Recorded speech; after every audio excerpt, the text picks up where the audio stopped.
to, obviously, feel free to shill the mint again. I don't think we gave it enough attention yet, but yeah, the floor is yours.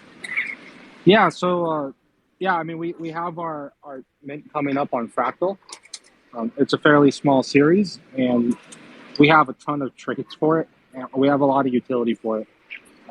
Yeah, I mean, we have a mining game that's going to come out about at the same time as that drop, and we're basically, as soon as you mint that, we're going to be supporting you all the way to our full game launch.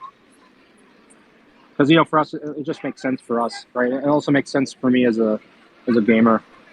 It doesn't seem, it's not super difficult to do. It's just more of a value thing that we think it's worth doing, and that we think people will like it.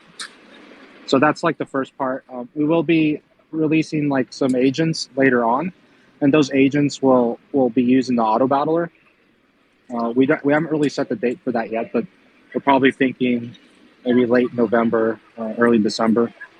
But basically everything we do with this, we want to make as much use of it as possible, and because it just makes sense for us, and we think it'll be something the community likes. Because for me, I minted a bunch of Soul Punks last year, right, on Solana. At that time, it was like Star Atlas meta posters, creatures. There wasn't really that much, right? And I've been in a lot of mints where nothing happened, right? You don't know who the team is. They don't have any details on what they're saying. And I think for us, we can give you all the details. We're not, there's nothing that's like really a secret with us, right? So yeah, I just just want you guys to know that we're a serious team, and we're always open. Like, we're on Discord, we're open to chat, we're open to feedback. Like, we probably won't add night elves to the game, but we're open to reasonable feedback. So yeah, and that's this is just the first kind of step into this journey for us. No, I appreciate that. I think it's fair to say that we're looking forward to the mint. I think you guys have the momentum. I think with a few snippets of gameplay, maybe from some of the streams that Hub's been playing recently, we could also show the community a bit more about the game and what it looks like. I gotta show it, right? I would say, so for us, because a lot of us come from the traditional game industry, right? So I have a lot of people in the company who don't want to show anything, actually. And obviously, that's not really the way Web3 should work. I think we need to show more of it and let people get their hands on it, and give as much feedback as possible. And we need to be open about it. Because I'm sure you've seen a lot of those kind of traditional game launches, right? They're pretty secretive about what they show. But we kind of realize, hey, no, we just need to get people on it as early as possible. So that's something we're working on. And also, Vish is our creative director. Did you want to say anything, Vish, since you're a speaker? Hey guys. Maybe I can talk a little bit about all the art we've done for the Genesis drop. You want? He's more of a silent creative guy, but yeah, that's I don't know. Can you guys hear me? If you like this type of game, and I can hear you. I don't know if we're gonna support. Oh, maybe Joseph can hear me. That's I don't think Joseph hears us. Basically it. Wait, Joseph, can you hear me? Yeah, I can hear you now. Yeah, Vish was talking. I just don't think you heard him. Let's do that one more time. Sorry, Vish. Go ahead. Sure. So I could talk a little bit about all the effort that's been in the IP and the art. The IP, for example, that one has been in the works for almost 4 years. So even before the studio. No, he's talking. I think it's Twitter. I told you Twitter was on to us. Yeah, Twitter is not always very friendly to Twitter Spaces. Yeah, sorry, Fish. Go on. Yeah, so the IP has been in the works for more than 4 years already, actually, before the studio started. In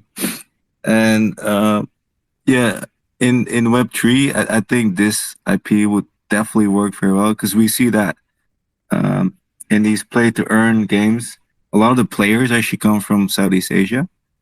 So this Asian team fits really well with that. And then we also have the cyberpunk team, which fits well with the blockchain, the sort of futuristic aspect.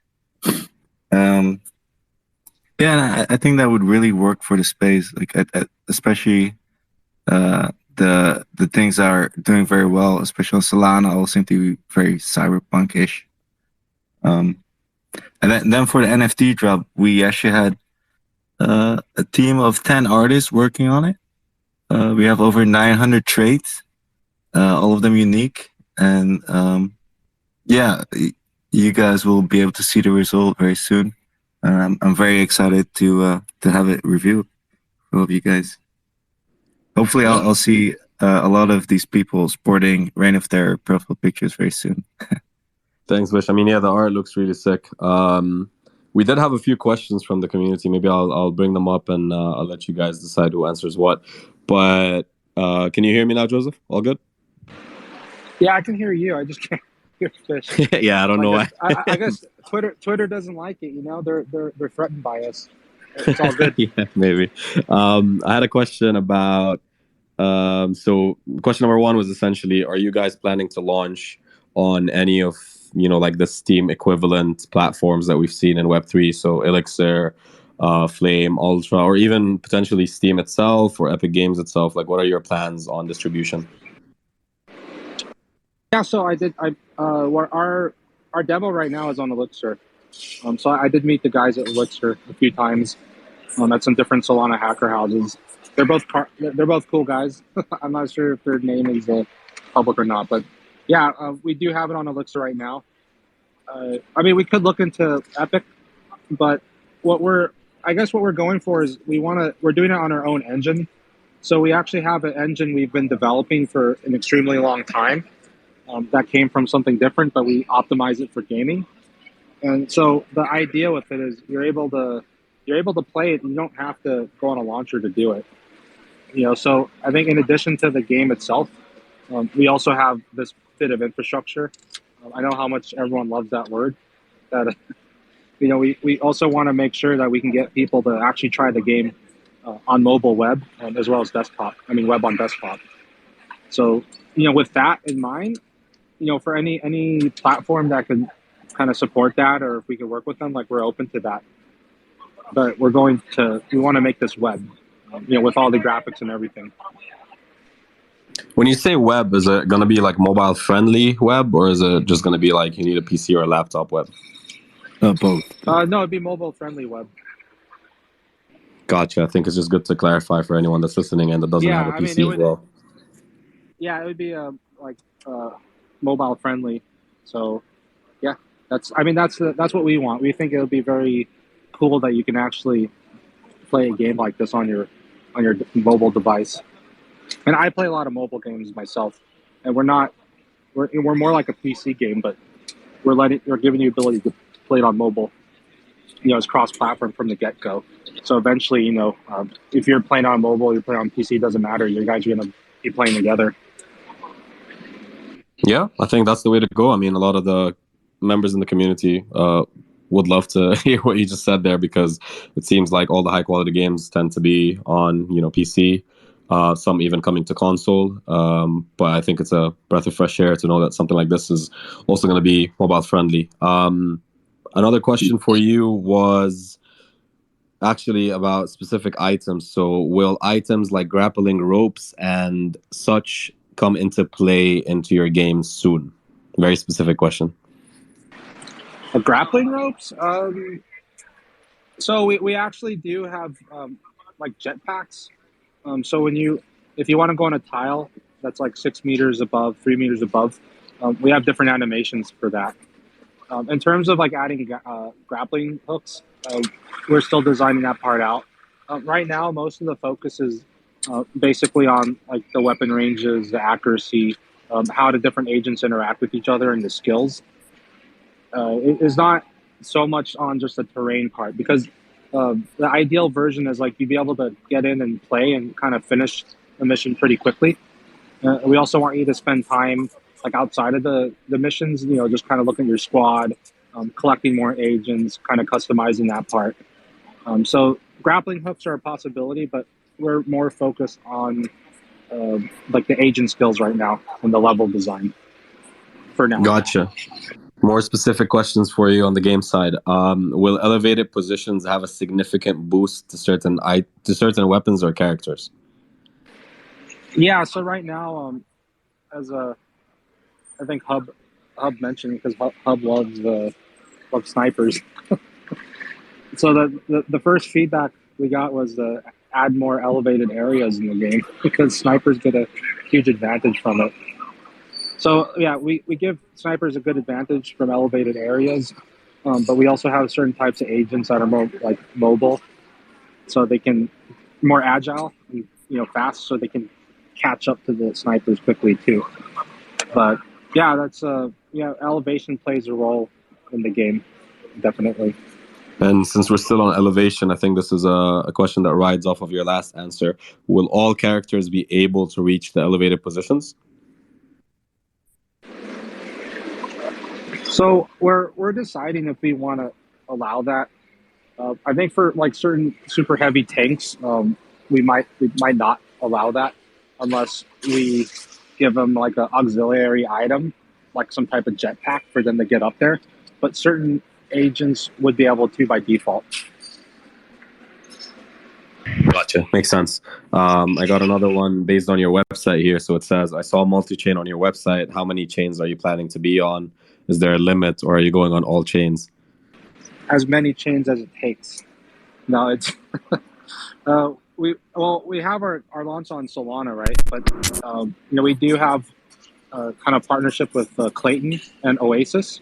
Oasis is a Japanese gaming blockchain, so they have validators like Sega, Gree, I think Square Enix. They have like a lot of game companies as validators. So we're just kind of exploring those partnerships. We talked to EOS recently, so we're thinking of just different ways to incorporate different chains, because we believe that unless you're a crypto native and you're already like married to a chain, if we're bringing in regular gamers, they're not going to care as much as long as we make it so they don't have to think too much about it. Now, of course, like depending on the level of engagement with the chain, we would support that chain in more like multiple ways. So it's like either we might try bridging, although we're trying to avoid it right now because we think it's a little bit risky. But we would potentially have certain types of NFTs, in a certain style that you can only get on that chain. So that would actually give you a reason to have multiple wallets and multiple chains.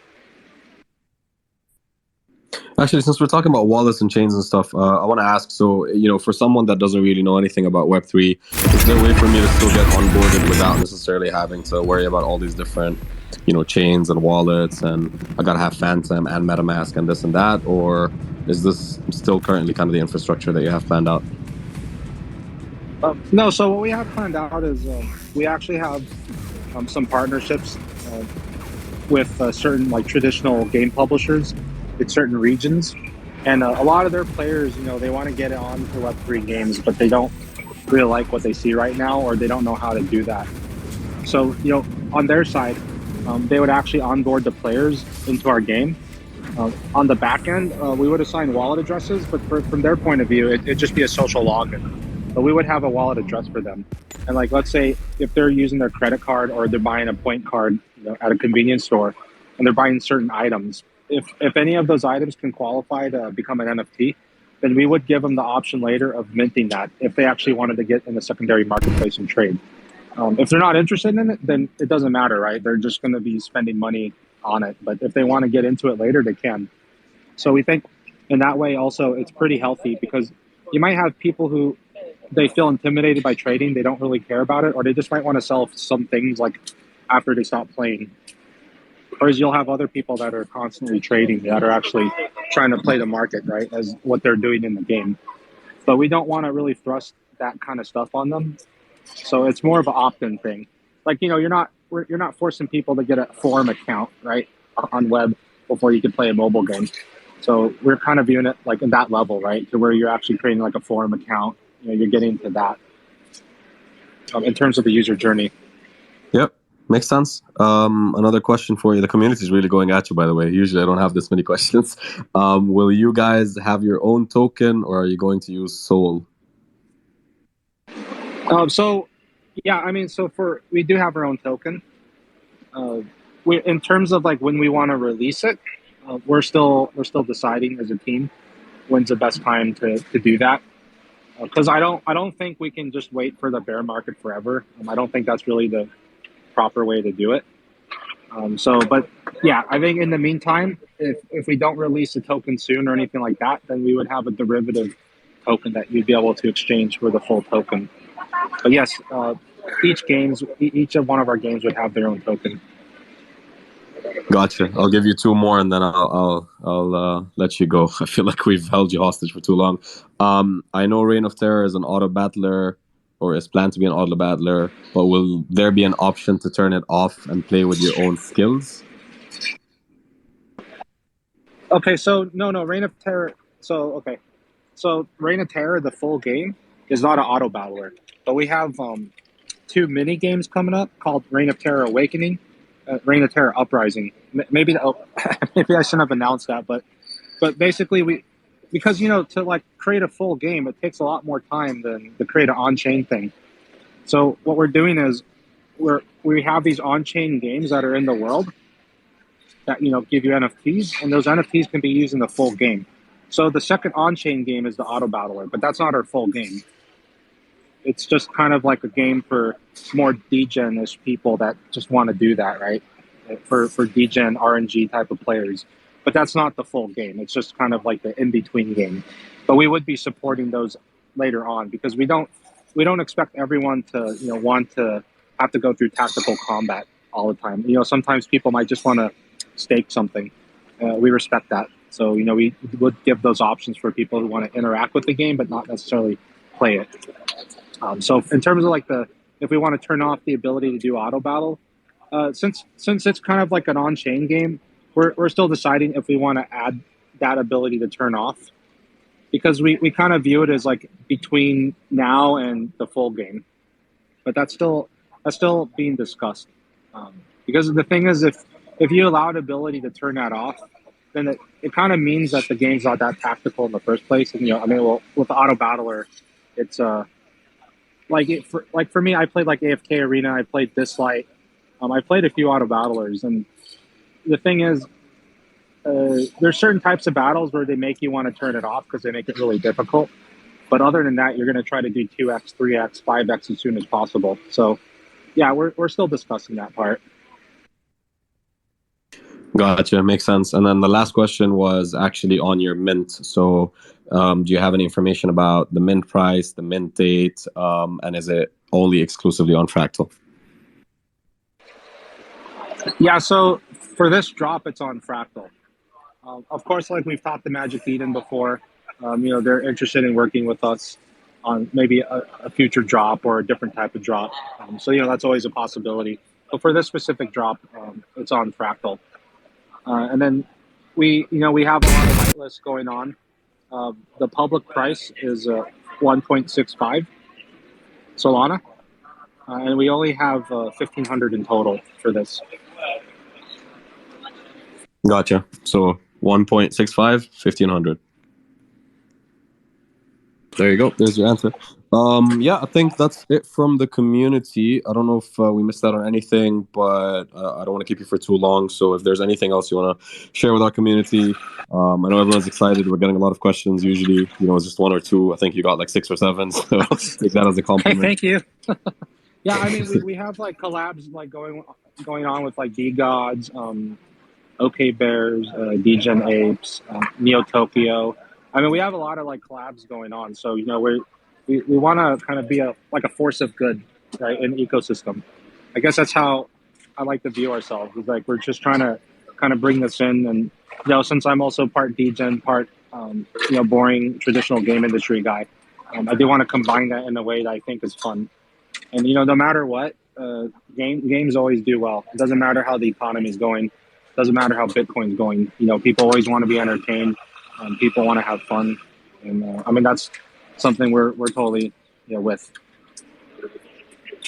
100%, couldn't agree with you more, man. I think that's it then. Let's wrap things up. Once again, for everyone that's tuned in until the very end, thank you so much for joining. Make sure that you go ahead in our Discord, discord.gg/PGG. Go to that announcement, click on the claim button so you can grab your own OT. That'll then entitle you to go in for the raffle, which we're doing, which will then give you, I think, around 10 whitelist spots. And I think we do have maybe 1 or 2 Elixir codes that we might give away to the community. So if you're trying to get your hands on the game early on, make sure that you do those steps. Joseph, Vish, thank you so much for joining. It's been a pleasure. I can't, wait for everything else that you guys have coming up. I'm excited for you guys. Obviously, on the Fractal team, they were super excited about us doing this collaboration as well, because obviously you're one of their, boys, and it's always good to One kind of of their see the space come babies, together. right? Yeah, I mean, exactly. I met a bunch of Magic Eden people in Singapore, so we're also cool with them. We're willing to work with like any marketplace that wants to work with us. So we're not really against any, but just this specific drop for the PFPs will be on Fractal first. But we're open. Gotcha.